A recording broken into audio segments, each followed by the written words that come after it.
Trust और वो गिर जाए।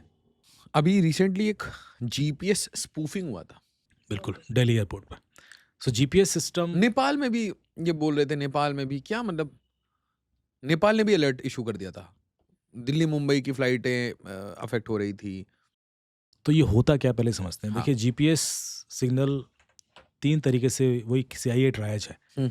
या मैं आपका जीपीएस सिग्नल डिसरप्ट कर दूं कि आपको सिग्नल मिले ही ना और आप लोकेट ही ना कर पाओ अपने आप को। हम्म। हाई पावर सिग्नल भेजा, जैसे कि जैमर्स होते हैं। जी। जैमर किया, अनअवेलेबल हो गया, तो जितना भी नेविगेशन है जीपीएस बेस्ड है वो रुक जाएगा। आमतौर पर जब फ्लाइट हवा में होती है तो वो सिर्फ जीपीएस पे डिपेंड नहीं करती। उसके अंदर दो और नेविगेशन सिस्टम होते हैं।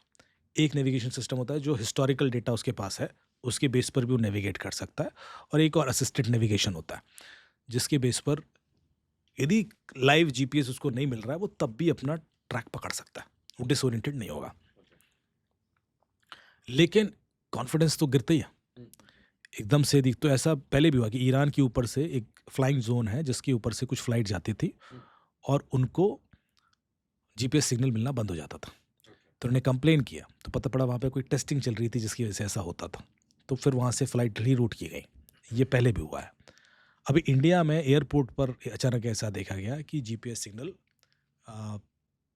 डिसरप्ट हुआ, मिलना बंद हो गया और उस वजह से बहुत सारे कन्फ्यूजन क्रिएट हुए। स्पूफिंग वो होती है कि मैं जीपीएस सिग्नल आपको गलत दिखा दूँ। मैं इस हद तक भी हो सकता है कि मैं आप जो लोकेशन आप चाह रहे हो वो नहीं हो। ये ज़्यादा खतरनाक है।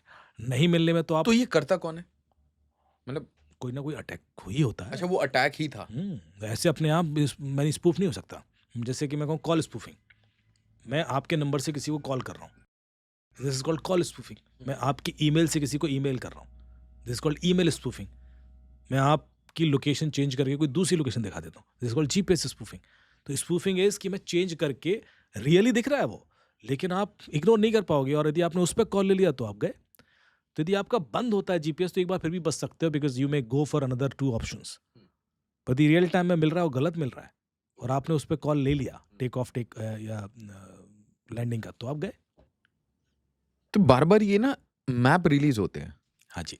कि इस एरिया में बहुत ज्यादा इंटेंस जीपीएस स्पूफिंग है इंडिया पाकिस्तान बॉर्डर पे। तो क्या दोनों जीपीएस स्पूफिंग कर रहे होते हैं? दोनों कर रहे होते हैं, पर दिल्ली तक अटैक।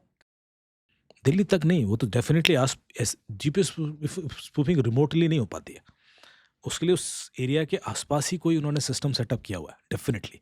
इसीलिए वो फिर स्कैनिंग शुरू हो जाती है कि कल के दिन कोई ऐसी डिवाइस है क्या है, इसीलिए वो एनएसए लेवल पे गई है। फिर वो जांच शुरू हो जाती है।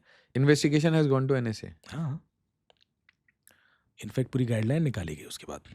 अभी पूरा सिक्योरिटी असेसमेंट हो रहा है, एक नई टीम बन रही है। आपको पता है एयरपोर्ट अथॉरिटी, ये जो इंदिरा गांधी एयरपोर्ट पर एक साइबर सिक्योरिटी टास्क फोर्स बनाई जा रही है जो सिर्फ एयरपोर्ट सिक्योरिटी के लिए काम करेगी, इस तरह के अटैक से बचाने के लिए, जिसमें जीपीएस स्पूफिंग भी शामिल है या कोई दूसरा ऐसा सिस्टम जिसकी वजह से कम्युनिकेशन डिसरप्ट कर जाए अचानक, या आपको नहीं लगता हम इंटीग्रिटी बहुत कम हो। रैंडम बातें कर रहे हैं कि हम हमें कैसे पता चलेगा? मतलब सबसे अजीब चीज तो क्या है कि हमने एक टास्क फोर्स बना दिया, वो तो जीपीएस स्पूफिंग का केस देखने, बट आपको नहीं लगता कि डिफेंसिव तरीका ही बेकार है इसमें?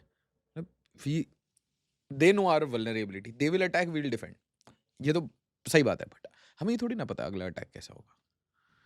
ये तो आपको मतलब आपको पता है कि अगला अटैक कहाँ है? ये चीज़ हर सिस्टम के लिए एप्लीकेबल है। बैंकिंग सिस्टम है या एनर्जी सेक्टर है, ये सब क्रिटिकल ही है ना, और एयरपोर्ट भी। हाँ। आप कभी ये नहीं प्रिडिक्ट कर सकते कि अगला अटैक क्या होगा। ये तो हर जगह ट्रू है। तो फिर आप करते क्या हो? आप अपनी एक रिस्पॉन्स टीम तैयार करते हो। रिस्पॉन्स टीम का काम क्या होता है कि मान लो अटैक हो गया ओके। तो मैं क्विक रिकवर कर लूँ। मेरे रोक लिए दूं। रोक या तो रोक पाऊँ, रोक नहीं भी पाया तो मेरी रिकवरी फास्ट होनी चाहिए। ऐसा ना हो कि मैं हॉल्ट हो बैठ जाऊं। गया, बैठ गया 2 हफ्ते 4 हफ्ते, ऐसा नहीं होना चाहिए। सो रिस्पॉन्स टीम किस लिए बनाई जाती है कि मैं रिस्पॉन्स क्विकली करके खट खट खट खट मैनेज करके मैंने कहा चलो 5 मिनट के लिए हॉल्ट था, कोई बात नहीं, मैनेज हो गया। और ऑल्टरनेट सिस्टम्स बना के रखे हैं। बैकअप सिस्टम होना चाहिए, ऑल्टरनेटिव सिस्टम होना चाहिए कि भाई ऐसा होता है तो मैं कहाँ मूव करने वाला हूँ। So we should have some communication mechanism to use, otherwise तो ये साइबर टीम करेगी।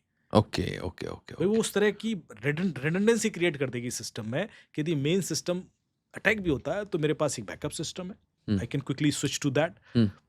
रैंसमवेयर अटैक हुआ, सर्वर आपका एनक्रिप्ट हो गया और आपके पास एक बैकअप सिस्टम है जो आप इंस्टेंटली लाइव कर सकते हो। स्विच कर दिया आपने। बस आईपी चेंज करना और यहाँ से यहाँ डोमेन यहाँ रूट कर गया, हम्म, तो आपका सर्वर्स तो बंद नहीं होगी ना।